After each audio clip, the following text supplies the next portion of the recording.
They have her calling the meeting to order, but they have me present. No, And I don't think I was I present. thought it was the meeting before. That I wasn't present. You did this last week. I did? Okay. So then we can It was. Yeah.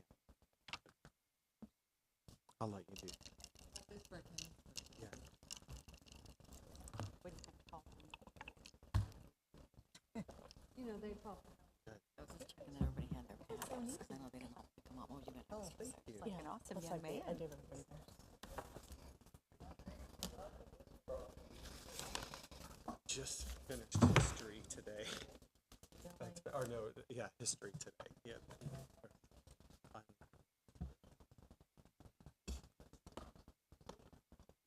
Pretty neat.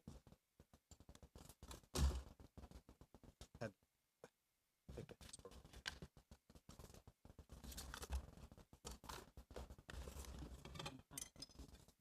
Oh, yeah? Now we're Okay. summer. Wednesday felt like a Monday, and Friday came right away. We're and leaving Wednesday. This is his. This is his. Wasn't it weird? His kid got today, Oh, neat. so we celebrate Good weekend, and you were so every year. So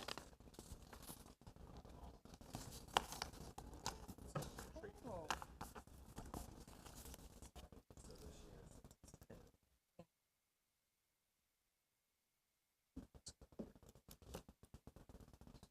Awesome. Good. So 6:30. So good evening. We'll call to order July 10th, 2017 Heritage Preservation Board meeting. Could we have a roll call? Mr. Bolton, Here. Ms. Protomitis, Here? Ms. Page, Here. Ms. Johnson. Here. Okay, if we'll open up for public comments. If anybody has anything to say or to address the board regarding anything that's not on tonight's agenda. If it's regarding tonight's agenda, you'll have an opportunity another time. Seeing none, we'll move forward to the quasi-judicial. This is a quasi-judicial proceeding where the Heritage Preservation Board acts in a quasi-judicial rather than a legislative capacity. At a quasi-judicial hearing, it is not the board's function to make law, but rather to apply the law that has already been established. In a quasi-judicial hearing, the board is required by law to make findings of fact based upon the evidence presented at the hearing and apply those findings of fact to previously established criteria contained in the Code of Ordinances in order to make a legal decision regarding the application before it. The board may only consider evidence at the hearing that the law considers competent, substantial, and relevant to the issues. If the competent, substantial, and relevant evidence at the hearing demonstrates that the applicant has met the criteria established in the Code of Ordinance, then the board is required by law to find in favor of the applicant. By the same token, if the competent, substantial, and relevant evidence at the hearing demonstrates that the applicant has failed to meet the criteria established in the Code of Ordinance, then the board is required by law to find against the applicant. Any members of the board tonight wish to disclose any ex parte communications or conflicts of interest? If anyone is giving any testimony tonight, please stand to be sworn in. If you're coming up, if you're going to be speaking at all. You do not need to speak, but if you're going to or ask any questions of the board. If you might, then you might just want to stand to be sworn in. Yes. Do you swear or affirm that the testimony you're about to give tonight is the truth, the whole truth, and nothing but the truth? So sworn. Let's move to the approval of minutes from May 1st, 2017 for review. Any questions or corrections? I have a correction on number 1. I think it was Mr. Bolton that called the meeting to order and not myself.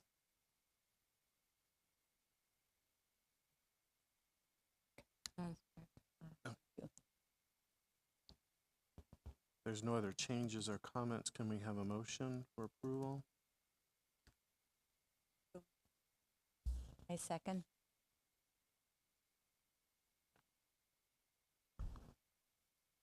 Any discussion?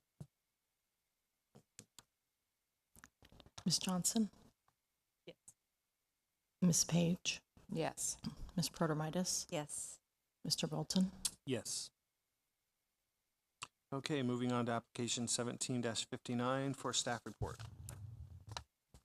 Thank you. Karen Lemons, Economic Development Manager. Our first application today is Certificate of Approval number 17-59 for 201 Bay Street. Its architectural style is Craftsman. The applicant are James and Diana Nicholas. This is a contributing structure in the expanded historic district.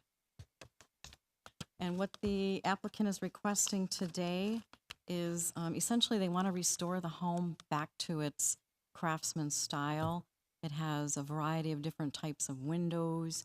Doors are rotting. They'd like to replace the fabric awnings with wooden awnings, and they would like to put a fence around the perimeter of the property. And as you see where the property is, you'll better understand why they would like a fence there.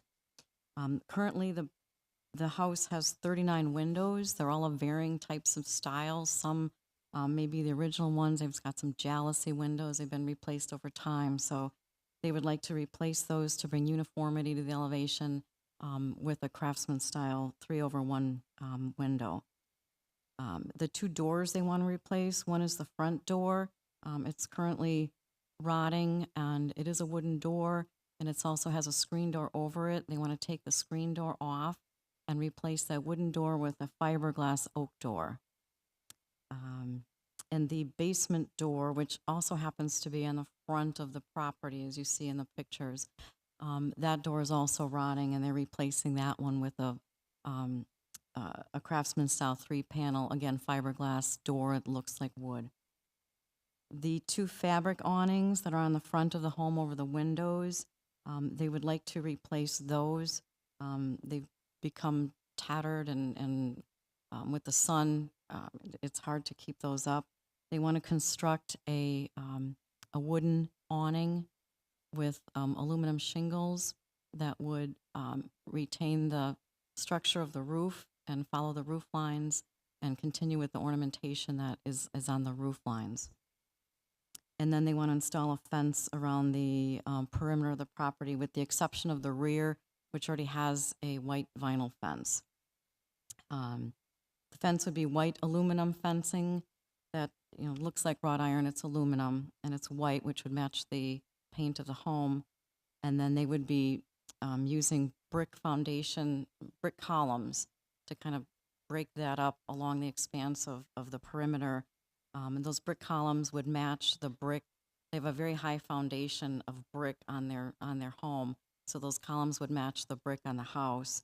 And you see some of the same types of fences on North and South Spring. I've got some pictures in there of the fencing that you can see in the adjacent neighborhood. So just to go over the review criteria, criteria 1 talks about consistency with adjacent structures. Staff looked at it. The alterations are consistent. The doors and windows that are being replaced are the same size that were currently there now, so they're not expanding or reducing the size. Eliminating the screen door and the fiberglass 3-panel door. If you look at the design guidelines for doors and entrance features, it says doors are usually constructed of wood with surrounding trim, but under the list of guidelines, there's no reference to type of material. So using a fiberglass oak that helps the sustainability of the door would be acceptable.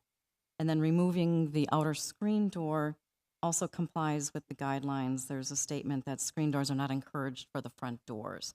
So by eliminating that complies with the guidelines. Under windows, shutters, and awnings, it talks about the common residential types are double hung sash, 1/1, 2/2, or multi-pane upper with a single bottom sash. And these are all multi-pane over single 3/1. The guidelines do state that replacement windows can be either wood, anodized aluminum, or vinyl. And I believe in this case they're using vinyl. The awnings over the front windows, the new awnings will match the size of the current fabric awnings that are there. The guidelines that under windows, shutters, and awnings say that the awning should be architecturally appropriate to the architectural style of the structures. And with the wood awnings replicating the line of the roof, we feel that that would be more architecturally in line with the style of the home than the fabric structures. Criteria 2 talks about height and width of windows. Again, they're not altering the size of any of the windows or doors. The guidelines do state that the use of different window types on the same structure is prohibited, so they're replacing all of those varying styles with a like style, which is in compliance with the guidelines. Criteria 3 talks about relationship of the structure to the open space, and that's where we looked at the fencing. The fencing is going to have to comply with the land development code in terms of setbacks and permitting. But the use of the white matches the color of the home. The use of the brick matches the foundation of the home itself. The design guidelines talk about the color matching either the body or trim of the house. It also talks about walls or fences that have a long continuous span, which they do. The property is 110 by 115 feet, so using those brick columns would be a nice visual to break up all of the white fencing.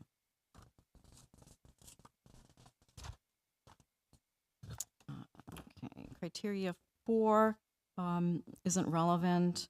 Criteria 5 talks about the shape of the building before and after the renovations. Again, there's uniformity to the windows. There's no change in the size of the windows, in the awnings. Criteria 6, which is landscaping, there's no landscaping proposed. Criteria 7 talks about distinctive architectural features, and there aren't any distinctive features that are proposed to be altered, and in fact, they want to replicate the features on the roof lines with the wood awnings that they're building. Number 8, alterations should not attempt to create an earlier appearance. They're not. What they're trying to do is bring it back to the craftsman bungalow that it is and change a lot of the alterations that were made that were not appropriate. And number 9, staff feels that renovations meet the standards as we've described. Number 10, a project shall conform to the other requirements of the code, which is compliant, and then no archaeological sites will be impacted by this. So staff is recommending approval of the application with 2 conditions. One, that they're responsible to obtain the proper permitting for the fence and the awnings through the building development department. And then we also need a signed affidavit that they are owners of the property. We did send the public notification.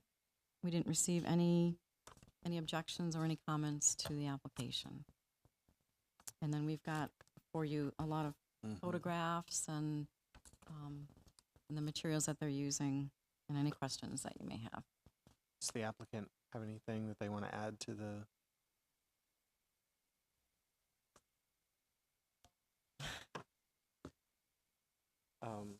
Anybody on the board have any questions for staff?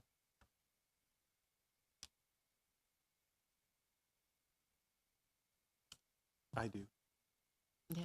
No, first, just let me say thank you for such a great application. I Oh. mean, all the things we normally ask about, it's in here. So Okay. that was just really, really great application.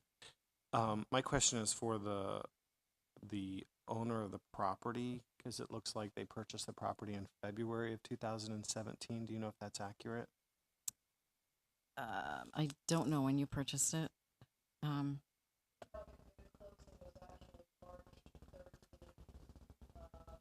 Can you do me a favor and just come up here and state your name and address for the record?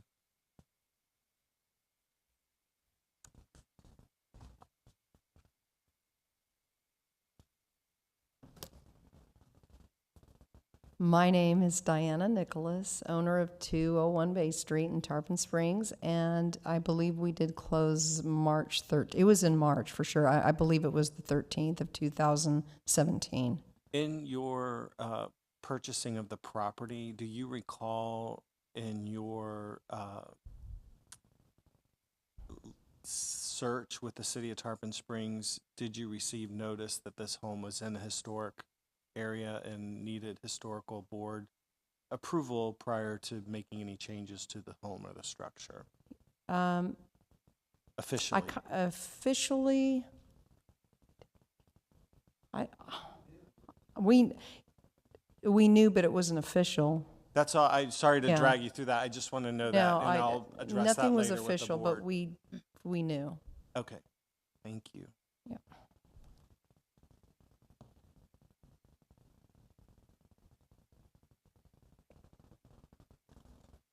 Any public comments for or against this application? Please come forward, state your name and address for the record. Any other board comment? I really appreciate that they took the time to write this narrative plan of improvement. I don't think since I've been on the board, and it hasn't been that long, but I've never seen anything like this before done in conjunction with an application.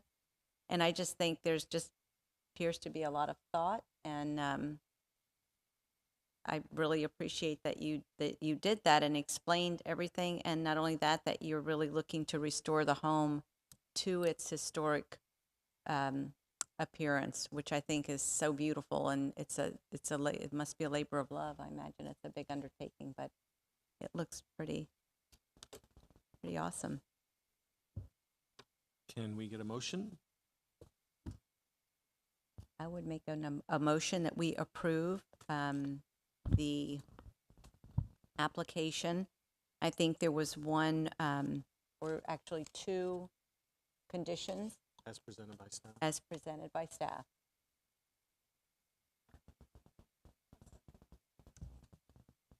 Roll call? Ms. Johnson? Yes. Ms. Page? Yes. Ms. Proter-Midas? Yes. Mr. Bolton? Yes. Just for the record, the reason I asked that is several meetings, maybe 6 or 7 months ago, they were going to start noticing whenever a buyer for a property within the city historic district, whenever the title companies would contact the city for, a search, that they would be sending that back as a condition so that a buyer knows going in that they're buying in an area. And so it's just because we've had people come before us that said they never knew. Okay. And being that's my profession, I just really, unfortunately, we don't always get that disclosure. So I don't know if there's any way to follow up on that. I'll check, because that would be through the city clerk's office then, because that's where the searches go. I'll check with them. Okay, thanks. So that's why it wasn't anything about your application, it's just.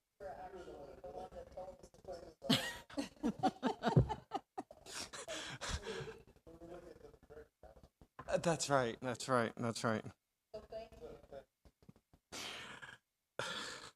But there was no ex parte communication about this house. It was a different one. God bless you. All right, let's move on to our next application of 17-63.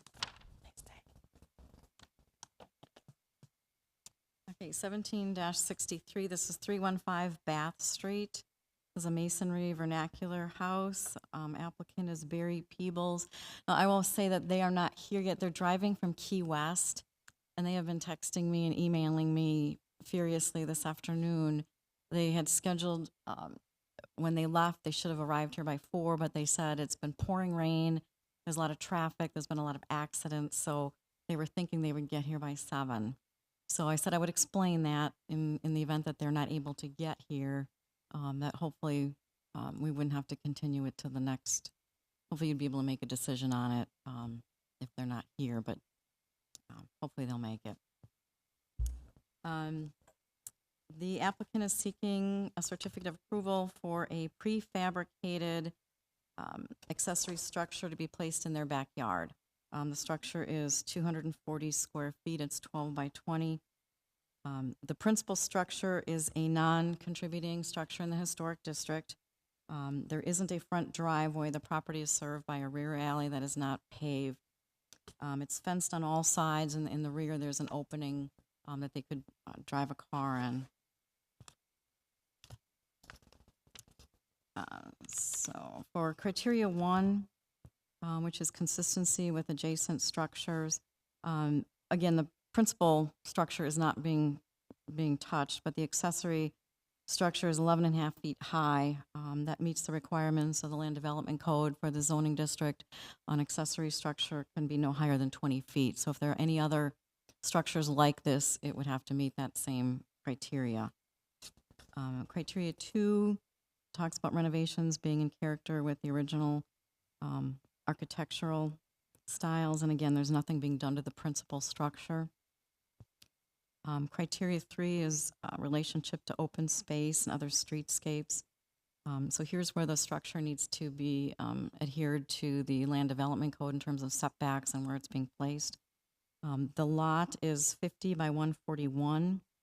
The size of the structure, which is 240 square feet, meets the Land Development Code for that R60 zoning district. The maximum allowed size for a detached structure is 300 square feet, so it's within that.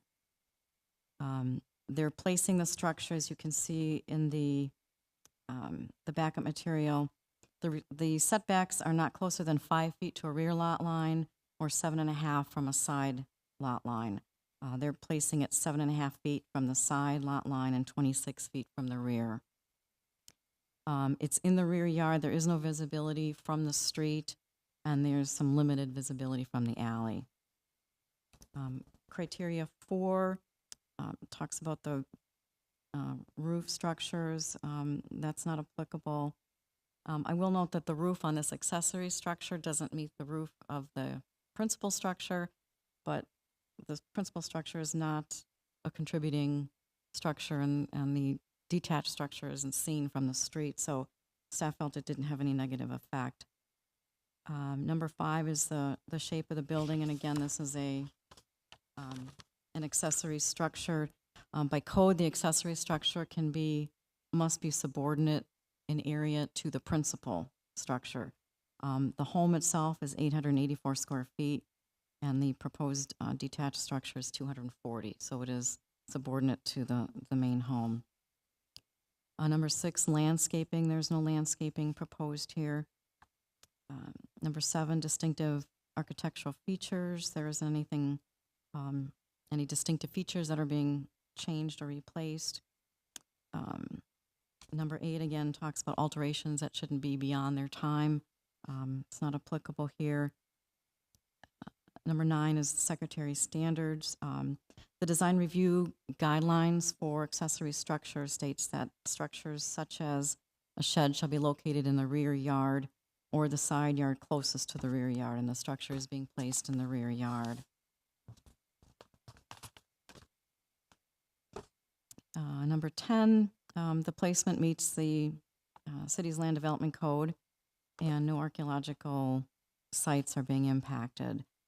So staff is recommending approval of the request, again with the following conditions. Number 1, that a building permit is required for the structure, and they're responsible to get proper permitting through building development, and then a signed affidavit of proof of ownership. They recently bought this home as well. And we did send public notification to property owners within 200 feet and have not received any comments on it. So the photos that are here show, they kind of detail. The first one shows the type of structure. It's prefab, but they're having it custom made. So that's the blue one is the actual structure. And then the subsequent photo shows that they're changing the doors to make them a little different, and they're adding some windows to it. And then just some window boxes and some decorative elements to it. And then there's photos of the rear yard showing where it will be placed. And then a survey of the property that shows the setbacks. That's all I have. Any questions for staff? I have a question. This is probably for our attorney. Is use of this structure within our purview? No, it is not. Because it looks like an in-law suite, No, not a shed. it's just the criteria that's presented before you. So we're not to take that into consideration? No. Okay. That may come up in other things when they apply for other things, but not the purview of this board. That's is this, staff, is this, property zoned theoretically for a secondary residence? I don't believe you can have two residences on a single property. Okay. Is it just with the changes and then the front porch, and then that's not, the porch doesn't have to be approved by us? It looks like they're adding a porch to the Right, front a and little chair. deck there.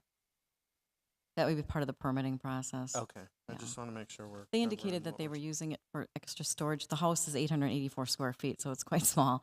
Yeah, oh, I And get then it. an office. So that's why they wanted to add the windows, because they were going to use some of it as office, as a home office there. Any questions for staff? And since the applicant's not here, we'll just go to public comment. If anybody would like to make a comment or opposed, please come forward and state your name and your address for the record. Sir, have you been sworn in? Okay. Could you please raise your right hand? You swear or affirm the testimony you're about to give is the truth, the whole truth, and nothing but the truth. So sworn. My name is Phil Mrozinski. Because they record it. I'm Phil Mrozinski. I'm right down the street at 227 Bath. I met with you guys last year with my application. It's going swimmingly, so thank you for everything that you did for me. I guess I just had a couple of quick questions. One of them was this structure contributing, but you already said it was not. And I did have a question about if somebody was going to live there, and you already brought that up, and I don't know if, it looks like you guys don't have anything to do with that side of it. Okay. The only real question I think I had, and maybe it's not appropriate, is the historic mapping. I'm in the district. Right next door to me, I'm being told he's not in the district, but this is 2 doors down, and it is in the district. So is there a definitive map? Yes, there is. Okay. It's online on the All right. Historic Preservation. I have one here as well. There's a map that shows the boundaries, and we can provide that for you. Okay. All right. And like I said, it's probably not germane to this structure, but I did have that question. Otherwise, I don't really have an issue with this. I did try to call, and I never got through. I left messages, and they were never returned. Okay, so, but I had no problems with it. I just wanted to ask some questions. So that's really the only reason I'm here. So thank you. Thanks for coming out. Yeah.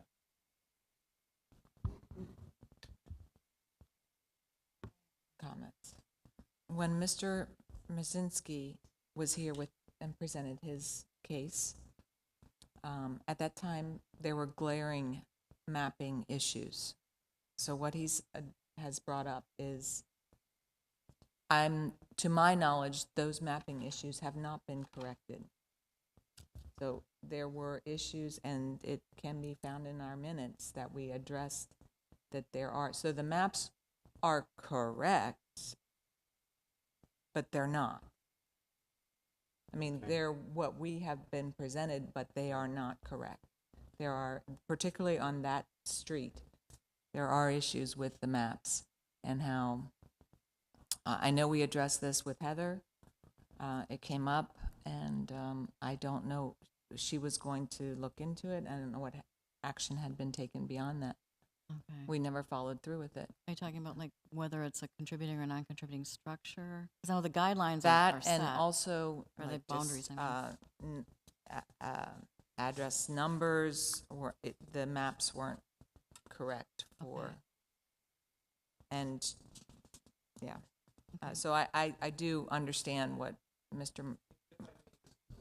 Can I just remind the board, though, that that's not what's at issue at this Correct. application? That's not, yeah. So you may have concerns, but it's not for this application.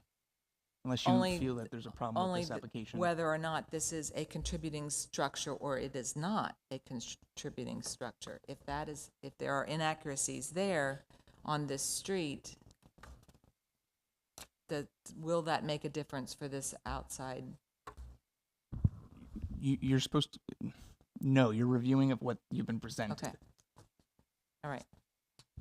I'll follow up and find out what the issues were with the map.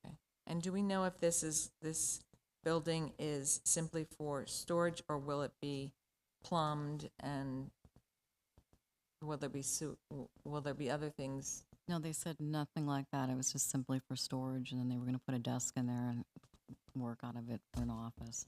Okay. Anything like that would go through the permitting process, so that would have to all be approved through building development.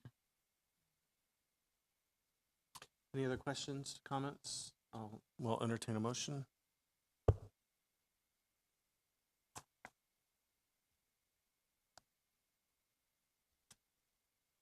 We have to have a motion.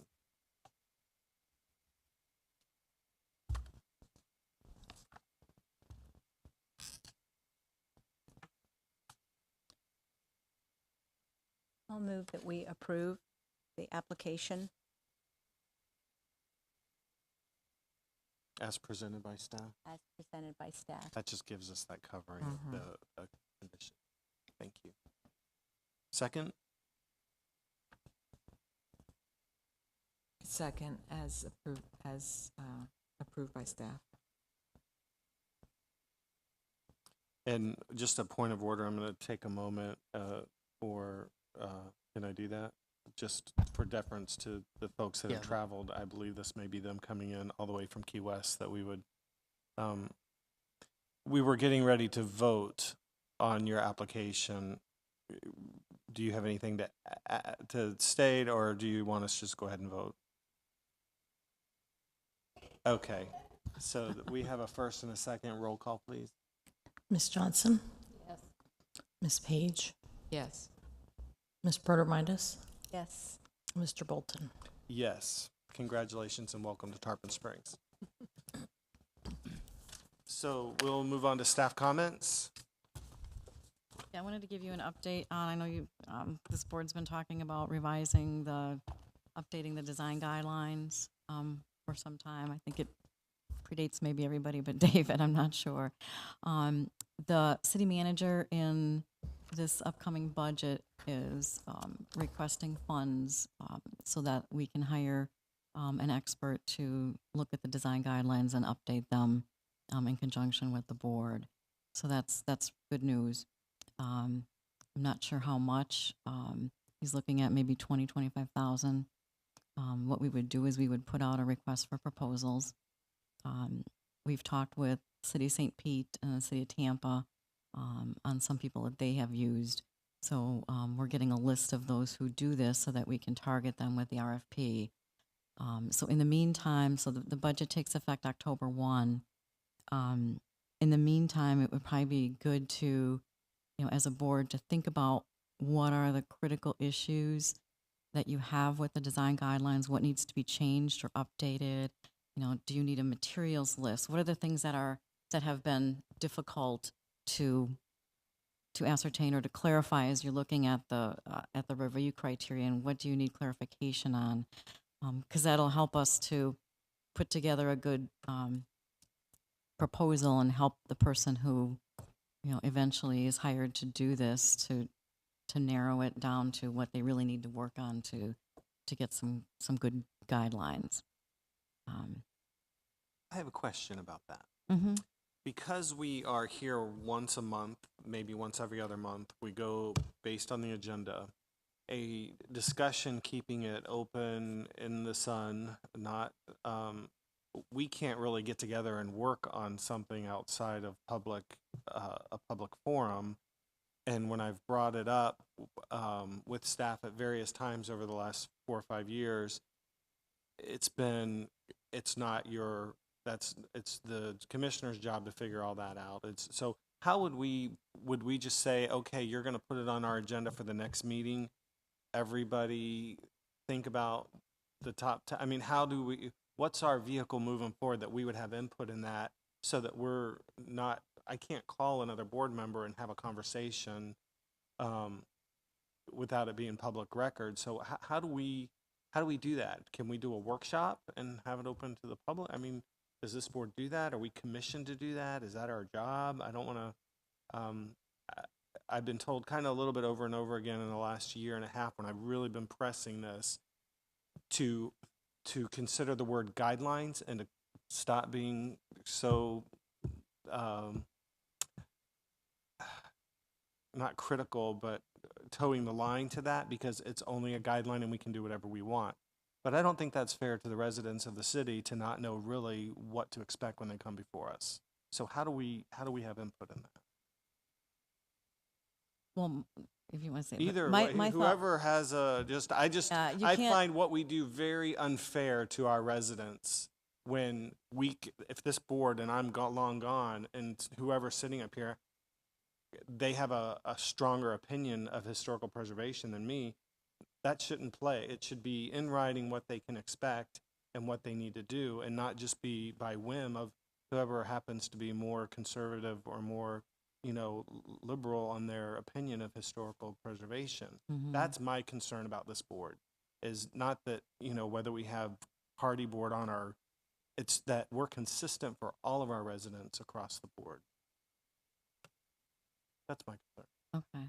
Well, I mean, the design guidelines, my thought was, for many of you who have been struggling with, what it is, that you could jot down your thought, because you can communicate with staff Okay. and Just communicate to send an direct. email, whatever, tell me what you call me, tell me what, here's what I've been dealing with. I can compile all of that. And then as we move forward, putting out our request for proposals, and then knowing, the pot of money we have, we can focus on those issues that are important to you. And then when we go through the RFP, we'll it's a formal bid process. When we eventually hire, whoever it is, to do the work, they'll have some guidelines to go through. When we did this we did an economic impact study with the Marine Commerce Committee with the Anclo Dredge, which is kind of similar to this. We knew what we wanted to do in that case, hired them. They brought back to that committee the first draft of the report, so that committee could hear the report.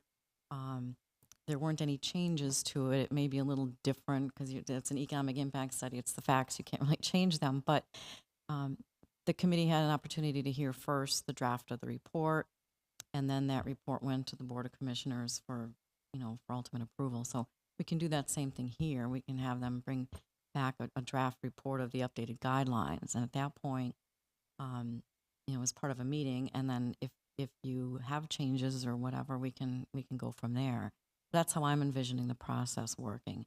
But leading up to that, issues that you have, just let me know what they are or email me. We can incorporate that. Can we have that as part of our backup prior to the meeting so that we can review it and have thoughts, coherent thoughts and notes made prior to us getting here like we normally do? Would we get that ahead of time? Or The would we draft report, once, yeah, oh, sure. So mhm. we'd be able to digest it and make, thank you. Can you make sure that the conversation, what I said is in our minutes, my concerns, just so that we can have them in the minutes, so. Any other We'll report? schedule, when we do the RFP, we'll schedule like a tentative timeline. That we'll have a set date on when they need to have their draft report. We'll set up, as part of that, they have to meet with this committee and make the presentation. So that they know what they're doing too. It's important. I think it's exciting that they're setting aside money and we're gonna get some movement, so thank you for all your efforts, and I know you've been pushing for us for a long time, so Yeah. thank you We- for we- getting us even just this much is great. Appreciate it. Thank you. And can I make a comment along those lines also? If I'm understanding what you were saying, we would have an opportunity to input. At what point in the process are those comments and those suggestions and those issues, should they be brought out prior to the guidelines being reviewed? And Right now, we've got the budget takes effect October 1. So anytime between now and then, we can't start the process till October 1. So anytime between now and then, you can email me, what comments you have, questions, concerns. I don't like this about the guidelines, or I'm confused about this, or the guidelines don't really tell me if hardy board is acceptable over wood, or whatever the issues may be, or we've got new construction, and how do I how do I wrap my head around new construction when it's going into an old historic district? What kind of guidelines should we have for that? You know, maybe kind of reviewing these and seeing what's clear and what isn't, and then just jotting that down so that, you know, when we move forward and put the proposal together, that we can say, these are the main issues that we're having with our guidelines that we need, you know, the expert to address. And I'm also thinking that Phyllis Polianis was on this board, and she might have some good input. Is there a way to let her know what we are doing so she could maybe have an opportunity? Like, are you able to accept? Yeah, we welcome. I mean, we want to make this right. We want to, you know, we've got the opportunity now, so we want to do it. So, if anybody who was on this board in the past wants Okay, to 'cause weigh in, they all they might have to some do is thoughts send me too that- what they think, because she would be a good resource. You know, Carrie would be a good resource. There's lots of people who we would appreciate any input we could get. Mhm. Thank you.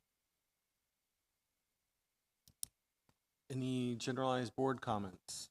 I just have a comment about communication. Like, you know, last month we didn't have a meeting, and I didn't know that until the day of. So if you could send out an email saying there's not going to be a meeting this month. Well, I called on Monday to see. I hadn't heard communication yet.